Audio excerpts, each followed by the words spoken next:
High, আপনাদের কি সিদ্ধান্ত গ্রহণে সমস্যা হয়? অর্থাৎ আপনারা মাঝে মাঝে ভাবেন যে না, এই কাজটা করলে ঠিক হবে, আবার অনেক সময় আপনাদের মাথায় আসে যে না, এই কাজটা না, ওই কাজটাতে ঠিক হবে। অর্থাৎ আপনাদের সিদ্ধান্ত নিতে সমস্যা হয়।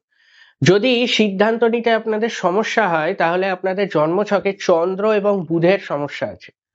যদি চন্দ্র এবং বুধ পজিশন অনুযায়ী এবং ডিগ্রি ভাবস্ফুট অনুযায়ী ঠিকঠাক থেকে থাকে তাহলে আপনাদের এই সিদ্ধান্ত নিতে সমস্যা হবে না এবং আপনারা যে সিদ্ধান্তটি নেবেন সেই সিদ্ধান্তটিই ঠিক হবে। কিন্তু যদি চন্দ্র এবং বুধের অবস্থান ঠিকঠাক না হয়ে থাকে তাহলে আপনারা যদি ভালো সিদ্ধান্ত নিয়ে থাকেন দেখবেন সেটি খারাপের পথে এগোবে।